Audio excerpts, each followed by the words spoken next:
ጤና ይስጥልኝ ክቡራትና ክቡራን የዩቲዩብ ቻናል ቤተሰቦች፣ ሰበር መረጃዎች መውጣታቸውን ቀጥለዋል። አስቸኳይ ፈጣን ሰበር መረጃዎች ዩቲዩብ ላይ ሲጫኑ ቀድሞ ለእናንተ መልእክት እንዲደርሳችሁ እና ዜናዎችን በፍጥነት እንድትከታተሉ የዩቲዩብ ቻናሌን ሰብስክራይብ በማድረግ የደወል ምልክቷን መጫን አትዘንጉም። ወደ ሰበር መረጃዎች። የኢድ አልፈጥር በዓል አርብ ጁማ ዕለት በመሆኑ ተረጋገጠ። ሳውዲ አረቢያ በዛሬው ዕለት ረቡዕ ምሽት በመላው ሳውዲ አረቢያ ሲከናወን የቆየው የሸዋል ፈረቃ ፍለጋ ውጤት ይፋ ሆኗል። በዚህ መሰረት የሸዋል ወር ጨረቃ ባለመታየቷ ምክንያት ነገ ሐሙስ የረመዳን 30ኛ ቀን ሆኖ የሚጾም ሲሆን ታላቁ የኢድ አልፈጥር በዓል ከነገ በስቲያ አርብ ጁማ መጋቢት 11 ቀን 2018 ዓ.ም እንደሚውል የሳውዲ ጠቅላይ ፍርድ ቤት በይፋ አሳውቋል። በዓሉ ከአርብ ጁማ ዕለት ጋር በመገጣጠሙ ልዩ ድምቀት ይኖረዋል። ለመላው እስልምና እምነት ተከታዮች እንኳን ለ1447ኛው የኢድ አልፈጥር በዓል በሰላም አደረሳችሁ። ይህ በዓል የሰላም የፍቅርና የደስታ እንዲሆንላችሁ ከልብ እንመኛለን።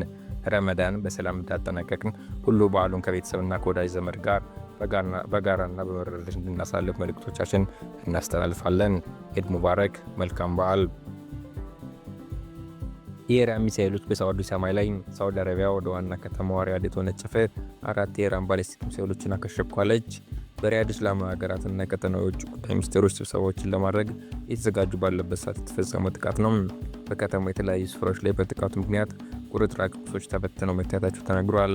የሀገሪቱ መከላከያ ሚኒስቴር የከፋ አደጋ እንዳልተፈጠረና ችግሩን በመመከት ሂደት ላይ በመሆኑን አስገንዝቧል።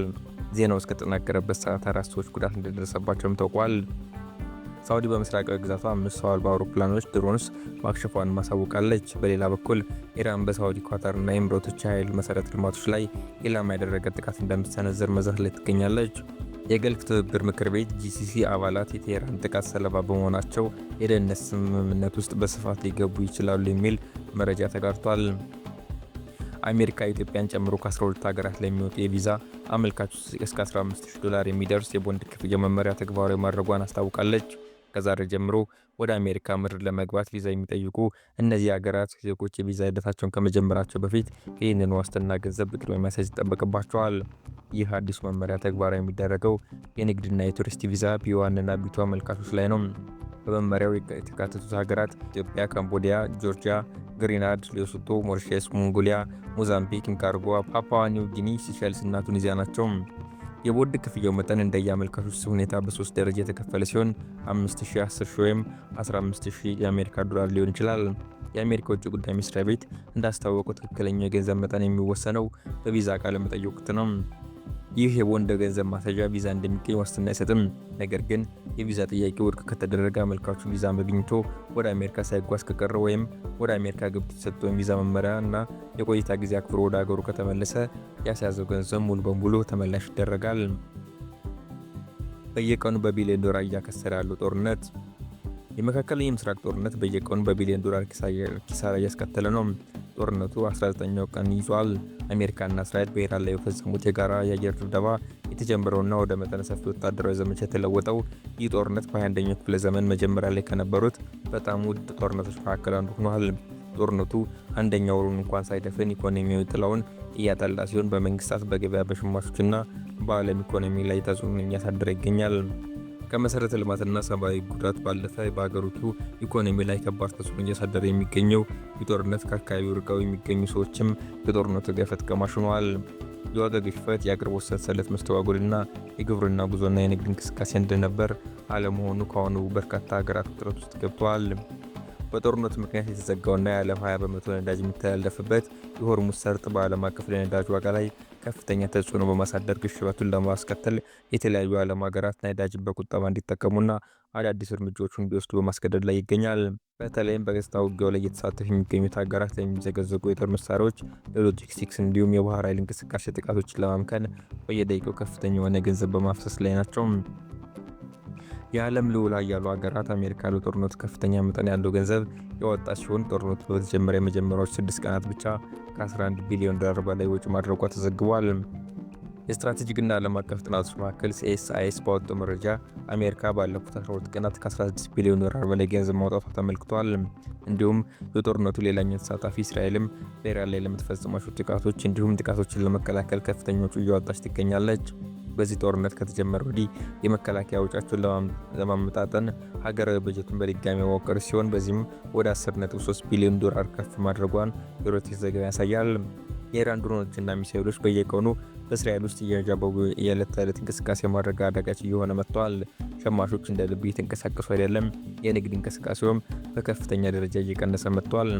በኢራን በኩል ደግሞ በተቃራኒው ከተሰለፉት ሀገራት ጋር ሲነጻጸር ወጪው ዝቅተኛ ቢሆንም በመሰረተ ልማት ላይ እንዲሁም በሰዎች ላይ እየደረሰ የሚገኙ ጉዳት ከፍተኛ ነው። በዚህም እስካሁን ከ1300 በላይ ሰዎች ሲሞቱ 3.2 ሚሊዮን ኢራናውያን ከመኖሪያ መፈናቀላቸውን የሚወጡ መረጃዎች ያመለክታሉ። እንዲሁም ኢራን በየቀኑ ወደ ውጭ ትልክ የነበሩ 3.3 ሚሊዮን በርሜል ነዳጅ መቆምን ከፍተኛውን ኢኮኖሚያዊ ጉዳት እያስከተለባት እንደሚገኝ ብሉምበርግ መረጃ ያሳያል።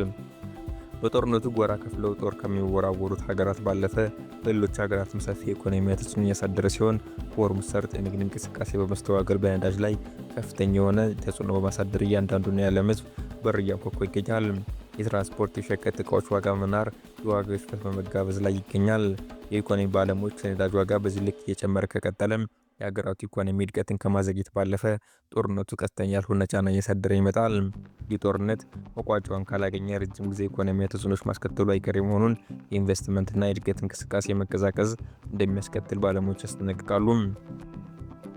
ኳታር በዓለም ትልቁ በሆነው የፈሳሽ ተፈጥሮ ጋዝ ማምረቻ ተቋሟ ላይ የደረሰውን የኢራን ባሊስቲክ ሚሳኤል ጥቃት ተከትሎ የኢራን ዲፕሎማቶች በ24 ሰዓት ውስጥ ሀገሪቱን ለቀው እንዲወጡ አዘዘች። የኳታር ውጭ ጉዳይ ሚኒስቴር ባወጣው አስቸኳይ መግለጫ በሀገሪቱ የኢራን ኤምባሲ ውስጥ የሚሰሩት የወታደራዊና የደህንነት አታሾች እንዲሁም የቢሮ ሰራተኞች ተቀባይነት የሌላቸው ግለሰቦች ተብለው መፈረጃቸውን አስታውቋል። በመሆኑም እነዚህ ዲፕሎማቶች እና ሰራተኞች ከ24 ሰዓታት ባልበለጠ ጊዜ ውስጥ የኳታርን ግዛት ለቀው እንዲወጡ ጥብቅ ትዕዛዝ ተላልፎባቸዋል። ይህ ከባድ የዲፕሎማሲ እርምጃ የተወሰደው ኢራን በኳታር ራስ ላፍን የኢንዱስትሪ ከተማ ላይ የፈጸመችውን ቀጥተኛ የሚሳኤል ጥቃት ተከትሎ ነው። የኳታር መከላከያ ሚኒስቴር እንዳረጋገጠው ኢራን 5 የባሊስቲክ ሚሳኤሎችን የተኮሰች ሲሆን የኳታር ጦር 4ቱንም በአየር ላይ ሲያከሽፍ አንደኛው ሚሳኤል ግን ተቋሙ ላይ ወድቆ ከፍተኛ እሳት አስነስቷል። አሁን ላይ የሲቪል መከላከያ ቡድኖች እሳቱን ለመቆጣጠር ርብርብ እያደረጉ ይገኛሉ።